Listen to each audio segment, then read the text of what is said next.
ஆனா இணையத்துல என்ன பேசுறாங்கன்னா பிரியாணி மேனின் கைதின் பின்னணிக்கு ஒரு பெரிய காரணத்தெல்லாம் எடுக்கிறாங்க. அதுல ஒரு முக்கிய காரணம் இர்ஃபான். சரி, இர்ஃபானுக்கும் இதுக்கும் என்ன சம்மந்தம்? இவர் சொன்னா காவல்துறை கைது பண்ணுமா? அவர் செம்மொழி பூங்கா பத்தி ஒரு காணொலி போட்டிருந்தாரு. அதுவும் பெண்களை ஆபாசமா, அதாவது உடல் மொழியில சொன்னதால கைது பண்ணிருக்கோம் அப்படின்ற மாதிரி ஒரு ஸ்டேட்மெண்ட் சொல்லியிருக்காங்க. இப்ப இந்த மாதிரிலாம் பேசின உடனே இப்ப இர்ஃபானை இவர் டார்கெட் பண்ணிட்டாரு பிரியாணி மேன் அப்படின்னு. இப்ப பிரியாணி மேனை டார்கெட் பண்ணணும்ல, இர்ஃபானோட ஃபேன்ஸ் டார்கெட் பண்ணணும்ல. இப்ப இர்ஃபானோட ஃபேன்ஸ் எல்லாம் சேர்ந்து இங்க டார்கெட் பண்றாங்க. யார் அந்த இர்ஃபானோட ஃபேன்ஸ்? அப்போ பிரியாணி மேனோட பின்னணியை போய் பார்க்கணும் அப்படின்னு எல்லாருக்கும் தோணுமா இல்லையா? தற்கொலை முயற்சி பண்ணாருன்றதுக்காக கைது பண்ணாருன்னு பார்த்தா இல்ல. எதுக்காக கைது பண்ணாங்கன்னா செம்மொழி பூங்கால 3 மாசத்துக்கு முன்னாடி போட்ட வீடியோக்காக கைது பண்றாங்கன்னா அப்ப வேற என்ன இதுல இருக்குது? ஓம் பகுத்தறிவாய நமக. வணக்கங்க. தினம் காலையில இந்த 3 மந்திரத்தை சொல்லிட்டு தான் என் 3 கடவுள்களை வேண்டிட்டு தான் என் நாளை ஆரம்பிப்பேன். இன்னைக்கு நாள் இனிதே ஆரம்பிக்கட்டும்.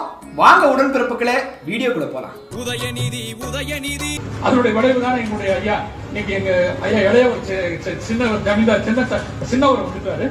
எனக்கு ஒரு ஆசை, ஐயா இந்த ஐயாவையும் அடுத்து முதலமைச்சர் ஆக்கிட்டு.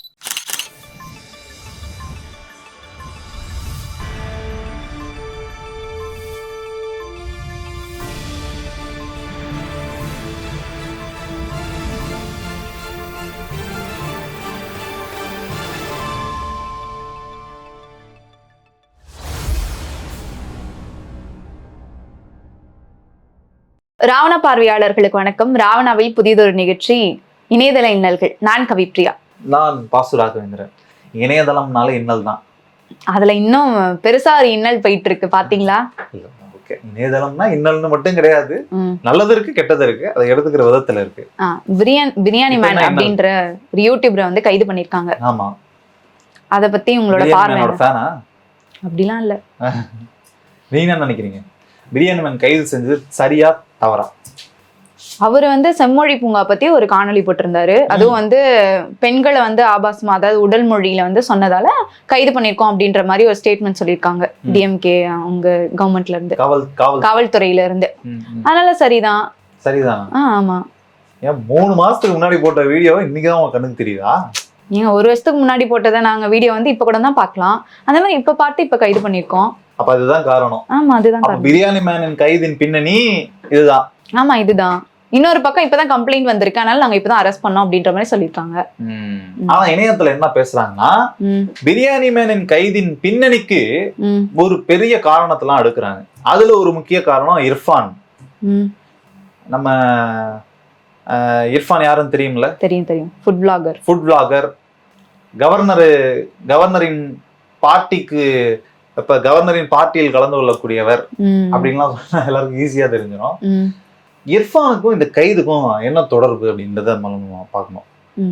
தொடர்பு இருக்கா இல்லையா அப்படிங்கறத நம்ம முடிவு பண்றது கிடையாது. பட் இருக்கு அப்படின்னு பேசிக்கிறாங்க. என்னன்னா இவங்க 2 பேத்துக்குள்ள ஒரு கிளாஸ் ஆயிடுச்சு. 2 பேருமே வாக்குவாதம் பண்ணிக்கிறாங்க. யூடியூப்ல ஆளுக்கு மாறி மாறி வீடியோ போட்டுக்கிறாங்க. நீ அதை பண்ணிட்ட, நீ இதை பண்ணிட்ட, நீ போலீஸ் போய் பணத்தின் பவர் அப்படின்ட்டு ஒரு காணொளி போட்டிருந்தாங்க. அது ஒரு பக்கம். ஆமா, அதுலயே இதெல்லாம் சொல்றாரு. நீ ஏமாத்தி ஒரு கேஸ்ல இருந்து தப்பிக்கிறதுக்காக இன்ஃப்ளூயன்ஸ் பண்ணி வெளியில வந்துட்டு இருக்க அப்படின்னு ஒரு பக்கம் பிரியாணி மேன் குற்றச்சாட்டு வைக்கும். அதுக்கு பதில் சொல்றதுக்கு இர்ஃபான் அந்த பக்கத்துல இருந்து தாக்கவும், ஒரு கட்டத்துல 2 பேருமே அடிச்சுட்டேன். அதாவது என்ன சொல்ல, டிஜிட்டலி ஃபைட் எடுன்னு சொல்லுவாங்கல்ல, அந்த மாதிரி கிட்டத்தட்ட குழாடி சண்டை தான். சரி, இர்ஃபானுக்கும் இதுக்கும் என்ன சம்மந்தம்? இவர் சொன்னா காவல்துறை கைது பண்ணுமா என்ன? அவ்வளோ பெரிய ஒரு கவர்மெண்ட்ல இருக்கிறாரு, இல்ல கவர்மெண்ட் அதிகாரியா? அதுக்கும் ஏன் அப்படி சொல்லப்படுதுன்னா, இர்ஃபான் உடைய பேக்ரவுண்ட அப்படியே நம்ம கொஞ்சம் பார்க்கணும். அவர் சேனல் ஆரம்பிக்கும் போது ஃபுட் விளாக் பண்ணிட்டு இருந்தாரு. அப்படியே படிப்படியா வளர்ந்து வந்தாரு. ஒரு உயரத்துக்கு வந்ததுக்கு பிறகு பல பேருடைய தொடர்புகள் கிடைக்குது. பல தொழிலதிபர்கள் தொடர்பு கிடைக்குது, பல செலிபிரிட்டிஸோட தொடர்பு கிடைக்குது, அரசியல் தலைவர்கள் தொடர்பு கிடைக்குது. அந்த வகையில இவருக்கு திமுகல இருந்து முக்கிய அரசியல் தலைவர்களுடைய தொடர்பு கிடைக்குது. குறிப்பாக எம்பி அக்கா கனிமொழி அவர்களுடைய தொடர்பு, உதயநிதி ஸ்டாலின் அவர்களோட தலைவர் சொல்லப்படக்கூடிய உதயநிதி ஸ்டாலின், அமைச்சர் உதயநிதி ஸ்டாலினுடைய தொடர்பு எல்லாம் கிடைக்குது. வீடியோ போட்டன்றதுக்காக தொடர்பு எல்லாம் கிடைக்குது அப்படின்னு சொல்றீங்க? கண்டிப்பா இருக்கும்ல, அது எப்படி இல்லாம இருக்கும்? அதுக்காக ஒரு யூடியூபர் சொன்னா இவரை வந்து கைது பண்ணுவாங்களா? ஐயோ நான் அப்படி சொல்ல வரல, அப்படி இல்ல. இந்த தொடர்புகள்லாம் இருக்கும்போது ஒருவேளை இன்ஃப்ளூயன்ஸ் பண்ணிருக்கலாம். என்ன வந்து முடிந்து போன ஒரு இர்ஃபான் இந்த மாதிரிலாம் சொல்லியிருப்பாரோன்னு சொல்லி பேசிக்கிறாங்க. இர்ஃபான் ஒரு விபத்துல சம்பந்தப்படுத்தி பேசப்படுகிறார். அந்த விபத்து நடந்த போது அவரு வாகனத்தை ஓட்டல அப்படின்னு அவரு ஒரு விளக்கம் கொடுக்குறாரு. இருந்தாலும் திருப்பி நீ தான் பண்ண, என்கிட்ட எல்லாம் ஆதாரமும் இருக்கு. பேப்பர்ல கூட இர்ஃபான் அந்த கார்ல இருந்தாரான்னு கேட்கும்போது அது சம்பந்தமா பதில் சொல்ல காவல்துறை அதிகாரி மறுத்து விட்டார். ரெஃப்யூஸ்டு டு ரிவீல் அப்படின்லாம் கூட இருந்துச்சுன்னு பிரியாணி மேன்லாம் அந்த அடுக்கடுக்கா வந்து அடுக்கும்போது, ஆமா குற்றச்சாட்டு அடுக்கும்போது இர்ஃபானால பதில் சொல்ல முடியல, சில விஷயங்களுக்கு பதில் சொல்ல முடியல. அது வேற மாதிரி கன்வெர்ட் ஆன உடனே இது 2 பேருக்குமே தனி மனித தாக்குதல் ஆயிடுச்சு. இவரு பிரியாணி மேன் செய்ததும் அதுல ஒரு பெரிய தப்பு இருக்கு. வீடியோல எந்திரிச்சு நின்று சேர் மேல நின்று ஒரு செய்கை செய்தார் இல்லையா, ட்ரௌசரை எடுத்து பிடிச்சிக்கிட்டு, அந்த மாதிரி அது பண்ணிருக்க கூடாது. இது 2 பேருக்குமே கொழாடி சண்டையாகி இவங்க 2 பேர் தனிப்பட்ட முறையில வெளியில போயிட்டு ஒரு ரூம்ல வச்சு அடிச்சுக்கிட்டாங்க, இல்ல அவங்களுக்கு 2 பேருக்குள்ள வாக்குவாதம் நடந்திருந்தா பெரிய பிரச்சனையா இருக்காது. சமூக ஊடகங்கள் பொதுவா எல்லாரும் பார்த்துட்டு இருக்க சூழ்நிலையில இப்படியெல்லாம் நடந்துட்டு இருந்துச்சு. சரி இது நடக்குது, இது அப்புறம் யாராவது ஒருத்தர் மத்தியஸ்தம் பண்ணி பஞ்சாயத்து பண்ணி முடிச்சு வைப்பாங்க, நம்மளாம் யூடியூபர் நமக்குள்ள எதுக்கு இதெல்லாம் அப்படின்னு சொல்லி அவங்களுக்குள்ள பேசி முடிச்சுப்பாங்க அப்படின்னு தான் நான் பார்த்துட்டு இருந்தேன். ஆனா ஒரு கட்டத்துல அது தற்கொலை முயற்சி வரைக்கும் போயிருச்சு. இப்ப இந்த மாதிரிலாம் பேசின உடனே இப்ப இர்ஃபானை வந்து இவரு டார்கெட் பண்ணிட்டாரு பிரியாணி மேன் அப்படின்னு. இப்ப பிரியாணி மேனை டார்கெட் பண்ணணும்ல, இர்ஃபானோட ஃபேன்ஸ் டார்கெட் பண்ணணும்ல. இப்ப இர்ஃபானோட ஃபேன்ஸ் எல்லாம் சேர்ந்து இங்க டார்கெட் பண்றாங்க. யார் அந்த இர்ஃபானோட ஃபேன்ஸ் அப்படின்னு பார்த்தோம்னா அந்த இடத்துல திமுகவுடைய ஐடிவிங் இருக்குமோ அப்படிங்கிற ஒரு சந்தேகம் எல்லார் மத்தியிலையும் எழும்புது. அப்படியே உள்ள போய் பார்த்தோம் அப்படின்னா அவங்களுடைய பிரியாணி மேனுக்கு எதிராக பேசின கமெண்ட்ஸ் போட்டிருப்பாங்க இல்லையா, அவங்களோட ஐடிஸ்லாம் ஒவ்வொன்றா போய் உள்ள பார்த்தோம்னா அவங்களோட பின்னணியெல்லாம் என்னன்றது தெரியுது. அது ஒரு பக்கம் இருக்கட்டும், அது வழக்கமா அது பேர் ஃபேக் ஐடியில கூட ஃபேக் நேம்ல கூட வச்சுக்கிட்டு வரலாம். திடீர்னு ஒரு ஏதோ ஒரு கட்சிக்காரரு கமெண்ட் போடுறவங்க ஏதோ ஒரு கட்சி சார்ந்துதான் போடுவாங்க, அதுக்காக அவங்களோட இன்ஃப்ளூயன்ஸ் மூலியமா தான் இந்த மாதிரி ஆச்சு அப்படின்னு சொல்றதெல்லாம் அப்படிலாம் சொல்ல முடியாது. இல்ல இந்த மாதிரி கமெண்ட் வந்ததுக்கு பிறகு அதெல்லாம் பார்த்து மன உளைச்சல் ஆகி தற்கொலை முயற்சி வரைக்கும் போய் அந்த தற்கொலை முயற்சியும் வீடியோல லைவ் ரெக்கார்ட்ல பண்ணிருக்காப்புல, அது பண்ணிருக்க கூடாது. அதுவும் மிகப்பெரிய தவறு. தற்கொலை அப்படிங்கறது பெரிய குற்றம். அதுல நீங்க ஆதாரத்தோட வீடியோல எடுத்து லைவ்ல நீங்க பண்ணிட்டு இருக்கிறது வந்து பெரும் குற்றம் தான்.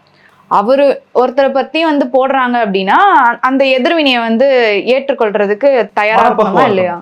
அது இப்ப யூடியூப்னு வந்துட்டீங்கன்னா அதுவும் ஒரு பொது வாழ்வு, இது கிட்டத்தட்ட பொது வாழ்வு தான். நீங்க ஒரு இன்ஃப்ளூயன்சர், கிட்டத்தட்ட நீங்க ஒரு செலிபிரிட்டி மாதிரி. உங்களை பத்தி 1000 கிசுகிசு எழுதுவாங்க, 1000 விமர்சனங்கள் பண்ணுவாங்க. எல்லாத்துக்கும் நீங்க தயாரா இருந்தீங்கன்னா நீங்க ஜெயிச்சிடலாம். இல்ல என்னை பத்தி இவங்க அப்படி சொல்லியிருக்க கூடாது, இவன் இப்படி பேசிட்டான் அப்படின்னு நினைச்சு தோண்டு போனீங்கன்னா தோல்விதான் நெஞ்சம். இப்படி ஒரு முயற்சி தான் மைண்டுக்குள்ள ஓடும். அது செய்திருக்க கூடாது. ஒருவேளை அந்த பக்குவம் இனிமே அவருக்கு வரலாமே. ஆனா பிரியாணி மேன் கைதுக்கு இதெல்லாம் காரணம், இததான் காரணம் சொல்ல வரல, இன்னும் இருக்கு. நான் அதை அப்படியே கனெக்ட் பண்றேன். நாங்க சோசியல் மீடியால என்னென்னலாம் ஓடிட்டு இருக்குன்னு பாக்குறோம் இல்லையா. அவரு இர்ஃபான் வீடியோ போட்டு பதில் சொன்னாரு, அதுக்கு இவர் ஒரு பதில் சொன்னாரு. திருப்பி 2 பேருக்கும் முடிச்சு சமாதானம் ஆயிட்டாங்கல்ல, முடிஞ்சிருச்சுன்னு நினைக்கும் போது இவரு மறுபடியும் லைவ் வீடியோல வந்து தற்கொலை முயற்சி எல்லாம் செய்யறாரு. அதுக்கப்புறம் அந்த பக்கம் ஆஃப் ஆயிடுச்சு. தற்கொலை முயற்சி செய்ததுக்கு பிறகு பேரலா இன்னொரு வீடியோ வருது. அதுதான் குறுக்க அந்த கௌஷிக் வந்தா அப்படின்ற கேரக்டர் A2D அப்படின்ற சேனல்ல இருந்து நந்தா என்ற ஒரு நபர், இவர் என்ன பண்றாருன்னா நேரடியா இர்ஃபானுக்கு ஆதரவு தெரிவிக்கல, மறைமுகமா இர்ஃபானுக்கு ஆதரவு தெரிவிக்கும் விதத்துல நீங்க சொன்னீங்களே டைலர் அக்கான்னு ஒருத்தங்க, தயாலு டிசைன், அவங்களுக்கு ஒரு வீடியோ போட்டுருந்தாருல பிரியாணி மேன். அந்த வீடியோ கொஞ்சம் ரொம்ப நாளைக்கு முன்னாடி போட்டிருந்த வீடியோவுக்கு இன்னைக்கு பதில் வருது. எப்படின்னா தயாலு டிசைன்ஸ்ல ஒரு வீடியோ, தயாலு டிசைன்ஸ் டார்கெட் பண்ணி பிரியாணி மேன் ஸ்கேம் பண்றாங்கன்னு ஒரு வீடியோ போட்டாப்ல. அந்த வீடியோ போட்டு அதுக்கு அடுத்து ஒரு 1, 2, 3, 4 வீடியோக்கு பிறகு இர்ஃபான் பவர் ஆஃப் மணி அந்த வீடியோ வருது. வந்து அவங்க 2 பேருக்குள்ள சண்டை ஆகி ஒரு 2-3 நாள் கழிச்சு A2D நந்தா பிரியாணி மேன் பத்தி ஒரு வீடியோ போடுறாரு. நான் அந்த வீடியோ பாக்குறதுக்கு முன்னாடி சரி இர்ஃபானுக்கும் இவருக்கும் நடந்துக்கிற சண்டையில இவர் வந்து இவர் தான் மத்தியஸ்தம் பண்ண கூடாது, இல்ல பஞ்சாயத்து பண்ணி யார் பக்கம் சரி யார் பக்கம் தவறு இருக்குன்னு சொல்லி இதை முடிச்சு வைக்க போறாங்க அப்படின்னு நினைச்சா நான் அந்த பக்கம் போல, நான் இந்த பக்கம் அப்படின்னு தயாலு டிசைன்ஸ் அவங்களுக்கு டைலர் மேடம்க்கு போட்ட வீடியோவுக்கு இவர் பதில் சொல்லிட்டு இருக்காரு. தயாலு டிசைன்ஸ் பதில் சொல்லல. தயாலு டிசைன்ஸுக்கு ரோஸ்ட் பண்ண வீடியோவுக்கு A2D பதில் சொல்லுது. A2D நந்தா பதில் சொல்லிட்டு இருக்காரு. அதாவது அவங்க பண்ணது சரிதான், அவங்க இப்படி பண்ணிட்டு இருக்காங்க, நீங்க வந்து GST இல்ல பேன் நம்பர் இல்லைன்னு கேக்குறீங்க, வந்து பில்லுல அதெல்லாம் வராது, டாக்ஸ் இன்வாய்ஸ்ல தான் அது வரும், இது இந்த ரோல் இருக்குது அந்த ரோல் இருக்கு, MSMEல இப்படிலாம் இருக்கு அப்படின்னு நம்ம டெக்னிக்கலா எவ்வளவு டெக்னிக்கலா போகணும் அவ்வளவு டெக்னிக்கலா நுணுக்கமா ஒரு ஆடிட்டர்கிட்ட டிஸ்கஸ் பண்ணி என்ன இருக்கணும் இல்லன்றதெல்லாம் கேட்டு தெரிஞ்சுட்டு டிடியின் வாய்ஸாக நந்தா சொல்லியிருக்காரு. இதெல்லாம் பார்க்கும்போது என்னோட வியூ சொல்றேன். டிடி பதில் சொல்றாரு. பதில் சொன்னதுக்கு பிறகு அடுத்து இவரு அது ஒரு பிரியாணி மேன் பார்த்தாரா இல்லையான்னு தெரியல. அதுக்கப்புறம் பிரியாணி மேன் மேல பார்த்தாரு. அதுக்கும் இவரு தனியா வீடியோ போட்டிருந்தாரு. அதான் அந்த லைவ் வீடியோல நேத்து போட்டிருந்தாரு. அதுக்கப்புறம் அவர் மேல ஒரு புகார் வருது. கைதுன்னு நியூஸ்ல வந்துட்டு இருந்தது. நான் கூட நினைச்சேன் கைதா, சரி தற்கொலை முயற்சி பண்ணிருக்காருல்ல அதனால கண்டிப்பா கைதுதான், ஏன்னா அது குற்றம் இல்லையா, கைது பண்ணி கவுன்சிலிங் எல்லாம் பண்ணி அனுப்புவாங்க போல இருக்கு அப்படின்னு நினைச்சா என்ன காரணத்துக்காக கைது பண்ணாங்கன்னு பார்த்தா செம்மொழி பூங்காவில இவர் போயிட்டு ஏப்ரல் மாசம் எடுத்த வீடியோ, அதுல ஆபாச உடல் மொழிகள் இருக்கு. ஒரு ஒரு நாங்க வாக்கிங் போற இடம், உடற்பயிற்சி செய்யக்கூடிய இடம், நடைப்பயிற்சி செய்யக்கூடிய இடத்தின் பெயரை நற்பெயருக்கு களங்கம் விளைவிக்கும் வகையில இவர் வீடியோ பதிவிட்டு யூடியூப்ல போட்டிருக்காரு. அதனால இவர் மேல புகார் அளிக்கிறேன்னு ஒரு பெண்மணி புகார் அளித்ததாக பார்த்ததுக்கு பிறகுதான் கன்ஃபார்மே இணையதளவாசிகள் கன்ஃபார்மே பண்ணிட்டாங்க. இது முழுக்க முழுக்க யாருடைய பின்னணியில யாருக்காக இது நடக்குது அப்படிங்கறத அவங்க கன்ஃபார்மே பண்ணிக்கிட்டாங்க. இப்ப நீங்க வந்து அந்த தற்கொலை முயற்சி செய்ததுக்காக தான் அந்த வீடியோ போட்டிருந்தாரு, கைது பண்றாங்க அப்படின்ற ஒரு ரீசன் மட்டும் வந்துருந்துச்சுன்னா இவ்வளவு தூரம் யாருக்குமே சந்தேகமே வந்திருக்காரு. இப்ப எல்லாருக்கும் சந்தேகம் வருது என்னன்னா 3 மாசத்துக்கு முன்னாடி போட்ட வீடியோ, அதுவும் செம்மொழி பூங்காவை இன்னும் எப்படிலாம் கனெக்ட் பண்றாங்கன்னா, செம்மொழி பூங்கா முன்னாள் முதலமைச்சர் கருணாநிதி அவர்கள் திட்டம் தீட்டி அவர் திறந்து வைத்த பூங்கா அது. அந்த பூங்காவில் போயிட்டு இவர் இந்த மாதிரி நடக்குது போகுதுன்ற பிரியாணி மேன் வீடியோ போட்ட உடனே கைது பண்றாங்க அப்படின்னா அப்போ பிரியாணி மேனோட பின்னணியை போய் பார்க்கணும் அப்படின்னு எல்லாருக்கும் தோணுமா இல்லையா? தற்கொலை முயற்சி பண்ணாருன்றதுக்காக கைது பண்ணாருன்னு பார்த்தா இல்ல. எதுக்காக கைது பண்ணாங்கன்னா செம்மொழி பூங்கால 3 மாசத்துக்கு முன்னாடி போட்ட வீடியோக்காக கைது பண்றாங்கன்னா அப்ப வேற என்ன இதுல இருக்கு? என்னைக்கும் இல்லாம அது என்ன இன்னைக்கு தற்கொலை முயற்சி இன்னைக்கு பண்றாங்க, நான் அடுத்த நாள் வேற ஒரு அந்த பெண்மணி இப்பதானே கம்ப்ளைண்டே கொடுத்திருக்காங்க இந்த மாதிரி பண்ணிருக்காங்க அப்படி சொல்லிட்டு. 3 மாசமா பாக்கல இல்ல, அது அவங்க தவறுன்னு சொல்ல முடியாது, அட்லீஸ்ட் இப்பயாவது பார்த்தாங்களே அப்படின்னு சொல்லலாம். சரி, அவ்வளவு பெரிய பெருங்குற்றம் செய்துட்டாரா என்ன? ஆமா, செம்மொழி பூங்கால இந்த மாதிரி செம்மொழி பூங்கால நடக்குதா இல்லையா? பிரியாணி மேன் சொன்ன மாதிரி செம்மொழி பூங்கால அவர் சொன்ன அனைத்தும் நடக்குதா இல்லையா? நடக்குதான்னு தெரியாதுல, நான் போனது கேள்விப்பட்டிருக்கேன் அந்த மாதிரி நடக்குது. நானும் ஆனா நேர்ல பார்த்தது இல்ல. ஆனா நடக்குதுன்னு ஒரு மனிதன் வந்து சொல்லும் போது நடக்கலைன்னா நீங்க அப்படி வழக்கு அவரு வாய்மொழியா சொல்லியிருந்தா பரவாயில்ல, உடல் மொழியா வந்து ஆபாசமா செஞ்சு காமிச்சதால தானே இவ்வளவு பிரச்சனை, ஏன் அதை பண்ணணும்? ஆமா, அந்த வீடியோவை நான் பார்த்தேன். ஒரு சேர்ல இருந்துட்டு இந்த சேர்ல இப்படி அப்படின்னு செஞ்சு காமிச்சிருப்பாரு. அதெல்லாம் கொஞ்சம் முகச்சுழிவை ஏற்படுத்தக்கூடிய விஷயம் தான். சரி, அதுக்காக தான் கைதா? ஆமா, வேற எதுக்கும் இல்ல, அதுக்காக தான் கைது பண்ணிருக்காங்க. ஆபாச உடல் மொழி அசைவு இருந்தாலே கைது, நற்பெயருக்கு களங்கம் விளைவிக்கும் வகையில இருந்தாலே கைது. ஆமா, சரி, இணையதளவாசிகள் அதை எப்படி நம்ம கனெக்ட் பண்றாங்க? நீங்க எப்படி சொல்லிட்டீங்க இந்த மாதிரி செய்திருக்க கூடாது, அவர் எப்படி ஏன் அப்படி செஞ்சாரு அதனால கைது பண்றோம்னு நீங்க சொல்லிட்டீங்க. பட் அது இணையதளவாசிகள் எப்படி அதை நினைக்கிறாங்கல்ல, அவங்க எப்படி அதை கனெக்ட் பண்றாங்கன்னா, இந்த பூங்கா இது வந்து இவங்க ஆட்சியில இவங்க திறந்தது அப்படின்னு ஃபர்ஸ்ட் அதை கனெக்ட் பண்றாங்க. ரெண்டாவது, சம்பந்தமே இல்லாம இன்னைக்கு இப்ப ஏன் 3 மாசத்துக்கு முன்னாடி போட்ட வீடியோவுக்கு இப்ப ஏன் கைது பண்றாங்க அப்படின்ற பாயிண்ட்ல வந்து நிக்கிறாங்க. அப்ப அந்த இடத்துல நிக்கும் போது இதுக்கு முன்னாடி என்ன நடந்துச்சு அப்படின்னு பார்த்தா இர்ஃபான் கூட ஒரு சண்டை நடந்திருக்கு. இர்ஃபானோட சண்டை நடந்ததுக்கு உடனே தான் கைது நடக்குது. இப்ப எப்படி கனெக்ட் பண்றாங்கன்னா, இர்ஃபானை திமுகவுடைய தீவிரமான ஆதரவாளர் அப்படின்ற முத்திரை ஆல்ரெடி குத்திருக்காங்க. எதுக்காகனா, இவர் வந்து இர்ஃபான் அக்கா கனிமொழி அவர்களுடைய பேட்டி எடுத்துட்டதா இருக்கட்டும், ம். அண்ணன் உதயநிதி ஸ்டாலினுடைய பேட்டி எடுத்ததா இருக்கட்டும், திமுக சம்பந்தப்பட்ட நபர்கள் அல்லது திமுக அமைச்சர் ம். மாசு அவர்கள் இவருக்கு ஏதோ ஒரு வகையில உதவி செய்திருக்கிறாரு ம். அப்படின்ற டாக்லாமே இருந்திருக்கு. திமுகவின் முன்னாள் எம்பி அண்ணன் நெப்போலியன் அவர்களுடைய அமெரிக்காவில் இருக்கக்கூடிய வீட்டுக்கு போயிட்டு வீடியோ எடுத்துட்டு வந்தது எல்லாத்தையும் கனெக்ட் பண்றாங்க. இவர் பாருங்க, திமுகவுடைய குடும்ப அந்த அந்த பின்னணியிலேயே இருக்காரு. ம். அவருடைய தெரிந்த ஆட்கள் எல்லாமே மிக உயர்ந்த ஆட்கள். ம். அக்கா கனிமொழி கட்சியில மிக மூத்தவர்கள். அது ஐயா கருணாநிதியோடைய மகள், இந்த பக்கம் அவருடைய பேரன் உதயநிதி ஸ்டாலின். இப்படின்லாம் கனெக்ட் பண்ணி பார்க்கும்போது இவர் ஏற்கனவே இவருடைய கார் வந்து ஒரு விபத்துல சிக்குச்சுன்னு பிரியாணி மேன் சொல்லி ஒரு விஷயம், அது உண்மைதானே? பேப்பர்ல எல்லாமே வந்துச்சு. பிரியாணி மேன் சொல்றதுக்கு முன்னாடியே அதெல்லாமே வந்துச்சு. அது இன்னைக்கு அவர் எடுத்து சொல்லியிருக்காரு. அது ஏன் திடீர்னு இர்ஃபான் மேல அவருக்கு கோவம் வந்து ஒரு வருஷத்துக்கு முன்னாடி நிகழ்ந்த அந்த சம்பவத்தை இன்னைக்கு ஏன் எடுத்து வச்சு பேசினாருங்கிறது அது தனிப்பட்ட விஷயம். அவங்களுக்குள்ள வேற என்ன இருந்துக்கலாமான்னு தெரியல. பட் இந்த பக்கம் இவருக்கு சாதகமாக, இர்ஃபானுக்கு சாதகமாக தான் எல்லாமே நடக்குது. இர்ஃபானுக்கு ஒண்ணுன்னா இவங்க துடிக்கிறாங்க. எனக்கு என்ன சந்தேகம் அப்படின்னா, இர்ஃபான் வந்து ஒரு யூடியூபர், விளாகர். அந்த ஒரு விளாகருக்காக இத்தனை பேரும் வந்து களம் இறங்கி இப்படி எல்லாம் செய்வாங்களா அப்படின்ற, கைது நடவடிக்கை வரைக்கும் போவாங்களா அப்படின்னு நான் என்னமோ அதனாலதான் அவராலதான் இர்ஃபானாலதான் கைது பண்ணாங்கன்னு சொல்லல. ஒருவேளை இதுல இர்ஃபானால கூட பண்ணியிருந்துக்கலாமா, இதுவும் ஒரு காரணமா அப்படின்னு தான் சொல்றேன். ஏன் நான் இர்ஃபானும் இதற்கு ஒரு காரணமான்னு கேக்குறேன்னா, இந்த பிரியாணி மேன் வந்து இர்ஃபானை மட்டும் ஒம்பு இழுக்கல, திமுகவே ஒம்பு இழுத்திருக்காரு, நேரடியா ஒம்பு இழுத்திருக்காரு. அந்த வீடியோ நான் காட்டுறேன். இந்த வீடியோ பாத்தீங்கன்னா நீங்க அப்புறம் நீங்களே முடிவு பண்ணிடுவீங்க.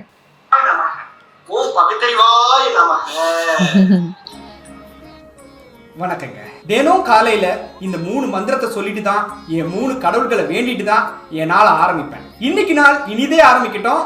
வாங்க உடன்பிறப்புகளே, வீடியோக்குள்ள போலாம். உதயநிதி உதயநிதி அதனுடைய விளைவு தான் எங்களுடைய ஐயா இன்னைக்கு எங்க ஐயா இளையவர் சின்னவர் ஜமீன்தார் சின்னவர் வந்துட்டாரு. எனக்கு ஒரு ஆசை, ஐயா இந்த ஐயாவையும் அடுத்து முதலமைச்சர் ஆக்கிட்டு ஒரு ஊபியோட வேலை தினம் காலையில ஏந்திரிச்சு சூரிய உதயத்தை பார்த்ததுக்கு அப்புறம் Facebookல ரைட் அப் போட்டு, யூடியூப்ல வீடியோ போட்டு, ஸ்பாட்டிஃபைல பாட்காஸ்ட் போட்டு முட்டு கொடுக்கறது மட்டும் இல்ல, நம்மளை எதிர்த்து ஏவப்படும் தீய சக்திகளோட ஆக்டிவிட்டிஸை ஃபாலோ பண்றதும் தான். அந்த வரிசையில அந்த லாஸ்ட் லைன் கேட்டீங்களா, நம்ம எதிர்த்து பேசக்கூடிய தீய சக்திகளை ஃபாலோ பண்றது, அவங்களுக்கு எதிர்த்து பேசுறது அப்படின்றத. சரி, நேரடியா அபிஷேக் நேரடியா திமுகவை நேரடியா எதிர்க்கிறார். அவர்கள் படத்தை வச்சு இன்பநீதி படம் வரைக்கும் வச்சு, இன்பநீதி அரசியலுக்குள்ள நுழைக்கப்பட்டார் அப்படிங்கிற அதிகாரப்பூர்வமான அறிவிப்பே இன்னும் எதுவும் இல்லை. அவர் ஜஸ்ட் இங்க வந்து அவருடைய அப்பா மாதிரி திமுக கொடி பிடிச்ச ஒரு எம்ப்ராய்டரிங் வச்சிருந்தாலுமே கூட நேரடியாக அவர் அரசியலில் இன்னும் களம் காணவில்லை. அப்படி இருக்கும்போது நேரடியா அவர் வந்து தாக்குறாரு. குடும்ப அரசியல் அங்க நடக்குது அப்படின்னு ஒரு தாக்குறாரு. நெத்தியில நாமம் போட்டுறாரு, பாத்தீங்களா? கருப்பு சிவப்பு நாமம். ஊபிகளுடைய வேலை என்னன்னா, டெய்லியும் காலைல எழுந்திரிச்சோடனே சூரிய உதயம் பார்த்ததும் யாருக்கு என்ன முட்டு கொடுக்கணும், யார் நம்மளை எதிர்த்து பேசுறா, அவங்களை எப்படி எதிர்த்து தாக்கணும் அப்படிங்கறத அவங்களுடைய வேலைன்னு சொல்றாரு இல்லையா. நேரடியா அட்டாக் பண்ணும்போது கோவம் வருமா வராது? அதுக்காக மட்டும்தான் இவரை கைது பண்ணாங்கன்னு சொல்ல முடியாதுல்ல. நிறைய சேனல் வந்து திமுக எதிர்ப்பாளர்கள் நிறைய வச்சிருக்காங்க. அவங்களெல்லாம் கைது பண்ணாம இவங்களை மட்டும் ஏன் டார்கெட் பண்ணி கைது பண்றாங்க? அதுதான் நான் வந்து இதனால மட்டும்தான் கைது பண்றாங்கன்னு யாரும் சொல்லல. சமூக வலைதளத்திலயும் அப்படி யாரும் சொல்லல. ஒருவேளை இதுவும் இருக்கலாமோ, இல்ல ஒருவேளை இவருக்குள்ள பர்சனலா அவங்களுக்கு யாராவது பிரச்சனை இருக்கான்றதுலாம் நமக்கு தெரியாது. நம்ம பார்த்த வரைக்கும் ஒருவேளை இதில் நம்ம ஒருத்தனை கைது பண்ண உடனே ஏன் கைது செய்யப்பட்டார் அப்படின்ட்டு ஒவ்வொருத்தரும் ஒவ்வொரு தியரி எழுதுறாங்க. ஒவ்வொருத்தரும் அவர் கைது செய்யப்பட்டது நல்லதுதான், இந்த சைக்கோலாம் உள்ளதா இருக்கணும், அவங்களாம் உள்ளத்துக்கு போகணும் அப்படின்ட்டு எழுதுற ரைட்டப்ஸும் இருக்கு. சில ரைட்டப்ஸை பார்க்கும் போதெல்லாம் நமக்கே தோணுது இல்ல, நம்ம 6ஆம் அறிவு வேலை செய்யணும்ல, ஒருவேளை இருக்குமோ? சுதாகர் சொல்லுங்க. எனக்கு என்ன யோசனை வருது அப்படின்னா, சவுக்கு சங்கர் அவர்கள் வந்து கைது செய்யப்படுறதும் இப்படிதான் சொல்லிட்டு இருந்தீங்க. டிஎம்கே வந்து இதனாலதான் வந்து திமுக கைது பண்ணாங்க, இது ஒரு சாக்கா வச்சு அவங்கள வந்து பாத்ரூம்ல வலிக்கு விழுந்ததா அடிச்சாங்க வச்சாங்க எல்லாமே சொல்லிட்டு இருந்தாங்க. அதே மாதிரிதான் இவரோட கைதுக்கு பின்னாடி நீங்க சொல்லிட்டு இருக்கீங்க அப்படின்ற மாதிரி இன்னொரு வலைதளவாசிகளும் பேசிட்டு இருக்காங்க. எந்த கைது ஆனாலும் திமுக தான் பின்னணியா இருக்குமா அப்படின்னு. நான் மறுபடியும் சொல்றேன், ஆ. இது இந்த கைதுக்கு பின்னாடி திமுக இருக்குன்னுலாம் நான் சொல்லல, இர்ஃபான் இருக்காருன்னு நான் சொல்லல. சமூக வலைதளங்கள்ல என்ன பேசுறாங்க அப்படிங்கறத நம்ம பார்க்கணும். நம்ம வந்து வலைதளத்துல கொஞ்சம் ஆக்டிவா எல்லாமே இருக்கிறோம். சில நேரங்கள்ல பதிவு போடுவோம், சில நேரங்கள்ல போட மாட்டோம், ஜஸ்ட் பார்த்துட்டு மட்டும் போயிடுவோம். அப்படி பார்க்கும்போது என் கண்ணில் பட்டது எல்லாமே இது உங்க கண்ணிலையும் பட்டிருக்கோம். அபிஷேக் கைதுக்கு கீழே இதெல்லாம் போடுறாங்க. ஒருவேளை இதனால கைது பண்ணியிருப்பாங்களோ அப்படின்னு போடுறாங்க. ஒருவேளை அந்த மழை வீடியோ, மழை டைம்ல அரசுக்கு எதிராக ஒரு வீடியோ போட்டுருந்தாங்க, அதனால கைது பண்ணியிருப்பாங்களோ அப்படின்னு போடுற ஆட்கள் இந்த பக்கமா வந்து இர்ஃபானை பத்தியும் போடுறாங்க. என்னன்னு இர்ஃபான் வந்து ஜெண்டர் ரிவீல்னு ஒரு வீடியோ போட்டிருந்தாரு. அவருக்கு வந்து பிறக்க போற குழந்தை ஆனா பெண்ணா அப்படிங்கறத ரிவீல் பண்றாரு. இந்தியால அது முற்றிலும் தடை செய்யப்பட்ட ஒன்று. போன வாரம் கூட ஒருத்தர் கைது செய்யப்பட்டாங்க, அந்த மிஷின் வீட்டுல வச்சிருந்தாரு அப்படின்னு சொல்லி. அது தடை செய்யப்பட்ட விஷயம், அது இந்தியால பண்றது கிடையாது. இருந்தாலும் ஒரு லாஜிக்கா ஒரு பதில் சொல்லியிருந்தாரு, நான் துபாயில போய் பண்ணிட்டு வந்தேன். அதுக்கு நீங்க துபாய், அதுக்கு நம்ம லாஜிக்கா சொல்லணும்னா, துபாயில பண்ணிட்டு வந்தீங்கன்னா துபாயில யூடியூப் ஆபீஸ் இருக்கும், துபாயில யூடியூப் ஆபீஸ் இருக்கும். துபாய் ஐடியில நீங்க யூடியூப்ல ரிலீஸ் பண்ணியிருந்தீங்கன்னா அது துபாய் மக்களுக்கு மட்டும் சேரும். அங்க இருக்கவங்க யார் வேணா பார்க்கலாமே தவிர இந்தியாவுக்குள்ளார அது ரிலீஸ் ஆகாது, இந்தியாவுக்குள்ள நீங்க அதை பார்க்க முடியாது. இப்போ யூடியூப் இந்தியான்னு ஒன்று இருக்கு, அந்த யூடியூப் இந்தியாவுக்குள்ள தான் உங்களோட ஐடி இருக்கு, உங்களுடைய சேனல் யூடியூப் இந்தியாவில தான் ரெஜிஸ்டர் ஆயிருக்கு. அப்படி இருக்கும்போது சட்டப்படி அது குற்றம். அப்போ உறுதியா அதுக்கு நடவடிக்கை எடுக்கணும். ஆனா தமிழ்நாடு அரசு நடவடிக்கை எடுக்கல. அதுக்கு பதிலா என்ன பண்ணாங்க அப்படின்னா, அமைச்சர் மா சுப்பிரமணியன் இவருக்கு ஹெல்ப் பண்ணதாகவும், உங்களுக்கு அட் த மேக்ஸிமம் ஹெல்ப் பண்ற மாதிரியும், அதனால ஒரு மன்னிப்பு கடிதம், வருத்தம் தெரிவிக்கிறேன் அப்படின்னு ஒரு வீடியோ நீங்க ரிலீஸ் பண்ணணும் அப்படின்னு சொன்னதாகவும் வலைதளத்துல பேசிட்டு இருக்காங்க. சோ இந்த பக்கம் இர்ஃபானுக்கு இந்த விஷயத்துல தப்பிக்க வச்சுட்டாங்க, அதே போல அந்த விபத்து விஷயத்திலயும் இவரை தப்பிக்க வச்சிருக்காங்க அப்படிங்கறது பிரியாணி மேனும் சொல்றாரு, மற்ற வலைதளவாசிகள் சிலரும் சொல்றாங்க. இர்ஃபானும் அந்த வண்டியில இருந்தாரு, இல்ல இர்ஃபான் தான் அந்த வண்டியை ஓட்டினார்னே கூட சில பேர் சொல்றாங்க. அது என்னன்றது அது அவருக்கு தான் தெரியும். ஆனா அந்த இடத்துல இல்ல, என் மச்சான் தான் வண்டி ஓட்டினாரு, எனக்கு அதுக்கு சம்பந்தம் இல்லை அப்படின்னு சொல்றாரு. சரி, அதை விடுவோம், அது முடிஞ்சு போய் 1 வருஷம் ஆகுது. அது போலீஸும் இன்வெஸ்டிகேட் பண்ணிட்டாங்க. வழக்கமா இந்த மாதிரியான ஆக்சிடென்ட் டைம்லாம் என்ன பண்ணுவாங்கன்னா, இப்ப நம்ம out of the court dealing முடிச்சிட்டாங்க அப்படின்லாம் சொல்லுவாங்கல்ல, கோர்ட்டு போறதுமே சமாதானம் பேசிட்டு போயிருவாங்க. அதே போல போலீஸ் ஸ்டேஷன்லயும் ஒரு எஃப்ஐஆர் ஃபைல் பண்றதுக்கு முன்னாடி சமாதானம் பேசிக்கிறீங்களான்னு கேட்பாங்க. சரி, ஒரு காம்பன்சேஷன் வாங்கிக்கிட்டு உங்களுக்குள்ள சமாதானமா போய்க்கிறீங்களா, இல்ல நான் கேஸ் போடவா அப்படின்னு கேட்பாங்க. இல்ல சார், அதெல்லாம் கிடையாது, கேஸ் போட்டு நான் வந்து சட்டப்படி நான் பாத்துக்கிறேன் அப்படின்ட்டு ஆப்போனன்ட் டீம் சொல்லிட்டாங்கன்னா வேற வழியே இல்லை, அது கேஸ் ஆயிரும். அதுக்கப்புறம் அது கைதோ இல்ல வாரண்ட் என்ன நடக்குமோ நடக்கும். அப்படி இல்லை, நாங்க எங்களுக்குள்ள பேசிக்கிறோம் சார், எங்களுக்குள்ள காம்பன்சேஷன் வாங்கிட்டு நாங்க எங்களுக்குள்ளே முடிச்சுக்கிறோம், கேஸ் ஆக வேண்டாம் அப்படின்னு நடக்கும். அந்த மாதிரி தான் இந்த கேஸ்ல நடந்திருக்கு. அவங்களுக்குள்ள அந்த இறந்து போனவங்களுக்கு ஒரு தொகையை கொடுத்து அது முடிச்சுட்டாங்க. இப்ப தொகையை கொடுத்து முடிச்சுட்டாங்க, அதை விட்டுருவோம், அந்த பஞ்சாயத்தே முடிஞ்சு போச்சு. அடுத்து அமைச்சர் உதயநிதி ஸ்டாலின் கூட இவரு இர்ஃபான் ஒரு இன்டர்வியூ எடுத்திருப்பாரு. அதுல ஒரு சீனை மட்டும் கட் பண்ணி போட்டுட்டு இருக்காங்க. என்ன சீன்? ஒரு அமைச்சர் பக்கத்துல கார் ஓட்டிட்டு போவாரு, இவரை உட்காந்துட்டு சிரிச்சுக்கிட்டே, இப்ப வந்து நான் வந்து உங்க ஃப்ரெண்டு, நான் ஃப்ரெண்டு, கை கொடுங்க, கை கொடுத்துறாரு, நான் ஃப்ரெண்டு, நான் போற வேலை எங்கேயாவது டிராபிக் போலீஸ்ல நான் மாட்டிக்கிட்டு உங்களுக்கு போன் பண்ணி பேசினா நீங்க என்ன காப்பாத்துவீங்களா அப்படின்னு விளையாட்டா கேக்குறாரு. இது நார்மலா சரி விளையாட்டுக்கு அது ஒரு ஃபன்னா நம்ம எடுத்துட்டு போயிடலாம், அது நம்ம ஃபன்னா எடுத்துக்கலாம், அது சீரியஸா எடுத்துக்க தேவையில்ல. ஆனா அது இந்த நேரத்துல, இன்னைக்கு இந்த நேரத்துல சீரியஸ் ஆகுது. அப்ப நீங்க ஹெல்ப் பண்ணிருப்பீங்களோ? அப்ப நான் இர்ஃபான் ஏதாவது இல்லீகலா ஏதாவது தவறு செஞ்சுட்டாருன்னா இவரோட இன்ஃப்ளூயன்ஸ் இருக்கு, இவர் பாத்துப்பாங்க, இவங்க பாத்துப்பாங்க. அந்த காரணம் இல்ல, அமைச்சர் உதயநிதி வந்து என்ன சொல்லியிருந்தாரு, உங்களுக்கு ஹெல்ப் பண்ணுவேன் அப்படின்றவன் சொல்லியிருந்தாரா? இர்ஃபானுக்கு சிரிச்சிட்டாரு, கடந்து போயிட்டாங்க. ஹெல்ப் பண்ணுன்னு சொல்லுவாங்களா? சரி, அது ஹெல்ப் பண்ணுவாங்க அது காணொலியில சொல்றாங்க, சொல்லல. வழக்கமா பொதுவா நீங்க உங்களுக்கு ஏதாவது ஒரு ஃப்ரெண்ட் இருக்காங்க, ஏதாவது ஒரு அலுவலகத்துல உங்களுக்கு ஒரு நண்பர்கள் இருக்காங்க அப்படின்னா உங்களுக்கு உதவி பண்ணுவாங்களா மாட்டாங்களா? அப்படியே இப்ப வந்து உங்க பேங்க்ல உங்களுக்கு ஏதாவது ஒரு நண்பர் இருக்காங்க, உங்களுக்கு ஏதோ ஒரு லோன் வாங்க போறீங்க, இதெல்லாம் பண்ணிட்டு சரி நீ கொஞ்சம் சீக்கிரமா ஃப்ரெண்டு தானே, நீ கொஞ்சம் மூவ் பண்ணி கொடு அப்படின்னு நீங்க கேட்பீங்க. அவங்களும் சரி ஃப்ரெண்டு தானேன்னு பண்ணி கொடுப்பாங்க. பண்ணி கொடுத்துட்டாங்கன்னா டக்குன்னு 10 நாள்ல முடிய வேண்டிய விஷயம் 1 நாள்ல முடிஞ்சிடும். அது லீகலா இல்லீகலா? லீகல் தான். லீகலா?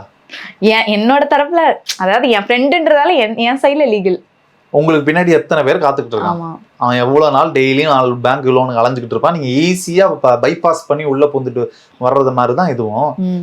அப்ப அது இன்ஃப்ளூயன்ஸ். அது ஃப்ரெண்ட் ஜோன். இது நீங்க சொன்னது வந்து ஃப்ரெண்ட் ஜோன். இவர் வந்து அமைச்சர், அதிகாரத்துல இருக்கும்போது அவரு வந்து அதிகாரத்துல இருக்காரு. இவர் வெறும் யூடியூபர், அவ்வளவுதானே. வெறும் யூடியூபர் நீங்க நினைச்சிட்டு இருக்கீங்க. அவருக்கு எவ்வளவு சப்ஸ்கிரைபர் தெரியுமா? அவர் வந்து திமுக அரசினுடைய சாதனைகள் சொல்லிட்டு ஒரு வீடியோ இப்ப எலெக்ஷனுக்கு முன்னாடி போட்டிருந்தாரு. கிட்டத்தட்ட ஒரு கேம்பெயினராகவே மாறி இருந்திருக்காரு அப்படின்னு சமூக வலைதளங்கள்ல தான் பேசப்படுது. ராகவ் சொல்லல, கவிப்பிரியா சொல்லல. சரி, இதெல்லாம் கனெக்ட் பண்ணி பாக்குறாங்க. பிரியாணி மேனு செம்மொழி பூங்கா போட்ட வீடியோவுக்கு திடுதுப்புன்னு ரோஷம் வந்து இன்னைக்கு கைது பண்றாங்க. யாருக்குமே வந்து அந்த நம்பிக்கையே இல்லை. இல்ல இது வேற ஏதோ இருக்கு. இர்ஃபான் கூட ஒரு 2 இவங்களுக்கு இர்ஃபானுக்கு சண்டை வந்திருக்கு. அதுக்கப்புறம் இர்ஃபான் வந்து ரிப்ளைவே வரல. அடுத்த ரிப்ளை வந்து கைதாதான் நடந்து, அது ரிப்ளை வரல, ஆனா கைது நடந்திருக்கு அப்படின்னும் போது டைரக்டா அங்கதான் போய் கனெக்ட் பண்றாங்க. ஒருவேளை இருக்குமோ அப்படின்னு நமக்குமே தோணுது. அது உண்மையா பொய்யா அப்படிங்கிறது தெரியல. ஆனா இந்த மாதிரியான இப்ப வந்து செம்மொழி பூங்கா மேட்டர் வச்சுக்கிட்டு ஒரு கேஸ் போடுறாங்கல்ல, அதற்கு வழிவகை செய்ததும் பிரியாணி மேன் தான்.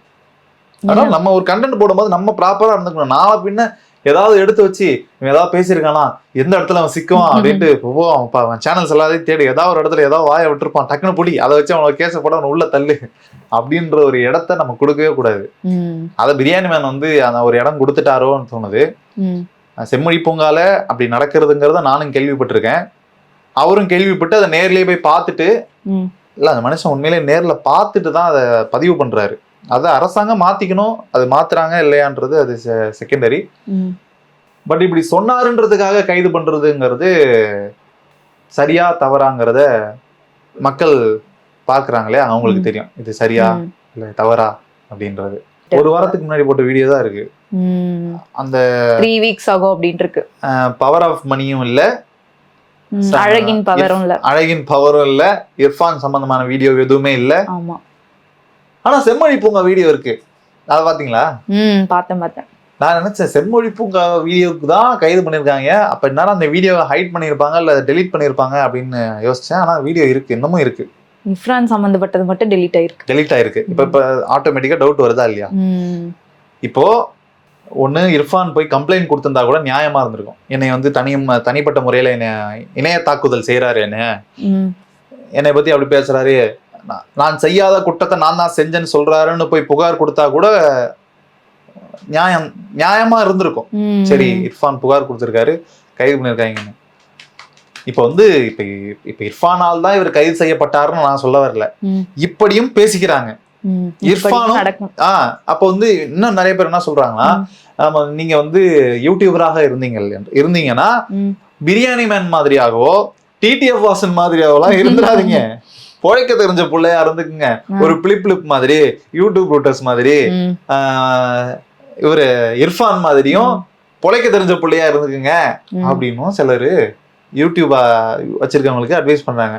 இதெல்லாம் எங்க போய் முடியும்டா அப்படின்னு யோசிக்கும் போது, பாவிகளா அப்ப யூடியூப்ல சர்வை பண்ணணும்னா அங்கேயும் ஒரு அரசியல் தெரிஞ்சிருக்கும். இப்ப வந்து டெலிவிஷன்ல எல்லாம் அந்த பாலிடிக்ஸ் இருக்கும்.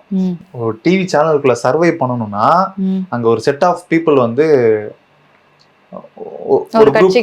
ஒரு குரூப்பா பிரிஞ்சிருப்பாங்க. ஆளுங்கட்சி, எதிர்கட்சி அப்படின்னு பிரிஞ்சிருப்பாங்க. நீ அதுல எந்த இடத்துல இருக்கிறியோ அந்த இடத்துல அதை பொறுத்துதான் உங்களுக்கு வேலை இருக்கும். உன்னுடைய தலைமை வந்து ஒரு கட்சி சார்புல இருந்துட்டாங்கன்னா நீங்க அவங்களோட இருந்துடணும், இல்லைன்னா உங்க வேலைக்கு பாதிப்பு ஏற்படும்.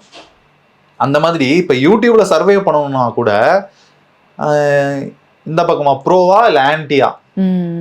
ப்ரோல இருந்தா தப்பிச்சுக்கலாம், ஆன்டி எலமெண்டா இருந்தீங்கன்னா எல்லாத்துக்கும் தயாரா இருந்துக்கணும். அதுதான் இந்த இது கதையின் மூலமா நம்ம தெரிஞ்சுக்கிறோம். Moral of the story. Moral of the ஸ்டோரினா இப்ப உண்மையா? அப்ப வந்து ஒரு ஆன்டி எலமெண்டா இருந்ததால தான் கைது செஞ்சு போட்டாங்க அப்படி நீங்க சொன்னீங்க. நான் சொல்லல, ஊருக்குள்ள பேசிக்கிறாங்க. அப்படி சொல்லிட்டு போய் ஊருக்குள்ள பேசிட்டு இருக்காங்க. உண்மையிலே நான் சொல்லல, வலைதளங்கள்ல அப்படிதான் இருக்குது. நீங்க வேணா சந்தேகமா இருந்துச்சுன்னா பிரியாணி மேன் சம்பந்தமாக ஆதரவு பதிவு, எதிர்ப்பு பதிவு, இர்ஃபான் சம்பந்தமான ஆதரவு பதிவு, எதிர்ப்பு பதிவு எல்லாம் போய் பாருங்க.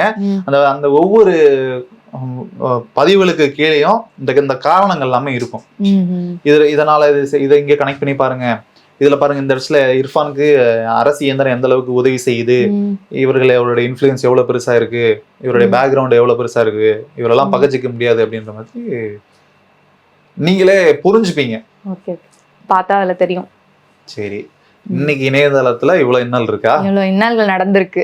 இன்னும் போக போக இந்த கேஸும் சரி, அடுத்த இன்னல்களும் வருதா அப்படின்ட்டு பார்ப்போம். சரி, அடுத்த இணைய இன்னல்ல ராவணா வந்துடக்கூடாது. ஆமா, சந்திக்கலாம். நன்றி. நன்றி.